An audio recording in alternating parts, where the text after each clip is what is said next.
ನನ್ನ ಹೆಸರು ಬ್ಲೆಸಿಕಾ. ನಾನು 6ನೇ ತರಗತಿಯಲ್ಲಿ ವ್ಯಾಸಂಗ ಮಾಡುತ್ತಾ ಇದ್ದೇನೆ. ಇನ್ನು ನಾನು ಒಂದು ಕಾಗೆಯ ಅಭಿನಯಿಕೆಯನ್ನು ಮಾಡುತ್ತಾ ಇದ್ದೇನೆ.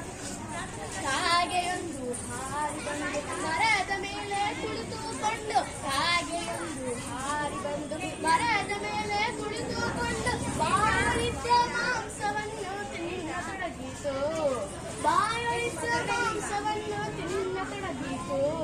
ಧಕ್ಕನರಿಯೋ ಇದನ್ನು ಕಂಡು, ಧಕ್ಕನರಿಯೋ ಇದನ್ನು ಕಂಡು ಮಾಂಸವನ್ನು ಎತ್ತಲೆಂದು ಮರದ ಕೆಳಗೆ ಓಡಿ ಬಂದು ನಿಂತುಕೊಂಡಿತು. ಮರದ ಕೆಳಗೆ ಓಡಿ ಬಂದು ನಿಂತುಕೊಂಡಿತು. ಮರದ ಕೆಳಗೆ ಓಡಿ ಬಂದು ನಿಂತುಕೊಂಡಿತು. ಕಾಕರಾಜ, ಕಾಕರಾಜ, ನೀನು ನಮ್ಮ ಮನಕ್ಕೆ ಬಹಳ ದಿನಕ್ಕೆ ಬಂದೆ. ನಿನ್ನ ಕಂಡು ನನ್ನ ಮನಕ್ಕೆ ಹರ್ಷವಾಯಿತು. ನಿನ್ನ ಕಂಡು ನನ್ನ ಮನಕ್ಕೆ ಹರ್ಷವಾಯಿತು.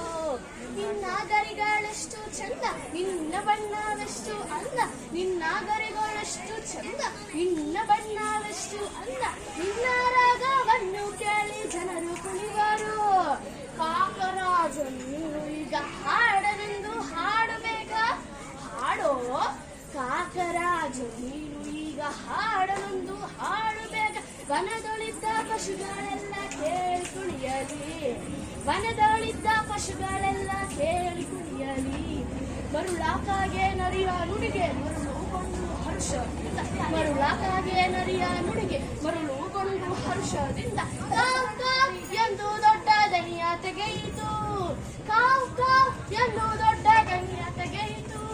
ದನಿಯ ತೆಗೆಯಲೊಡನೆ ಅದರ ಬಾಯೊಳಿದ್ದ ಮಾಂಸವೆಲ್ಲ ನರಿಯ ಬಾಯಿಯೊಳಗೆ ಬಂದು ಬಿತ್ತು. ನರಿಯ ಬಾಯಿಯೊಳಗೆ ಬಂದು ಬಿತ್ತು. ಮಾಂಸವನ್ನು ನುಂಗಿ ನರಿಯು ಹರ್ಷದಿಂದ ಕುಣಿದು ಕುಣಿದು, ಮಾಂಸವನ್ನು ನುಂಗಿ ನರಿಯು ಹರ್ಷದಿಂದ ಕುಣಿದು ಕುಣಿದು ಕಾಗೆಯನ್ನು ನೋಡಿ ನೋಡಿ ನಗುತ್ತ ನಿಂತಿತು. ನಗುತ್ತ ನಿಂತಿತು. ಮಾಂಸವನ್ನು ಕಳೆದುಕೊಂಡು ಅದಕ್ಕೆ ಬಹಳ ಬುದ್ಧಿ ಬಂದು, ಟಕ್ಕರನ್ನು ನಂಬಬೇಡಿ, ಟಕ್ಕರನ್ನು ನಂಬಬೇಡಿ, ಟಕ್ಕರನ್ನು ನಂಬಬೇಡಿ ಎಂದು ಸಾರಿತು. ಈ ಅಭಿನಯ ಗೀತೆಯ ಉದ್ದೇಶವೇನೆಂದರೆ, ಯಾರ ಮರುಳ ಮಾತಿಗೂ ಮರುಳಾಗಬಾರದು. ಒಂದು ವೇಳೆ ಮರುಳಾದರೆ ಆ ಕಾಗೆ ಸ್ಥಿತಿಯ ಮರುಳಾದವರಿಗೂ ಬರುತ್ತದೆ. ಧನ್ಯವಾದಗಳು.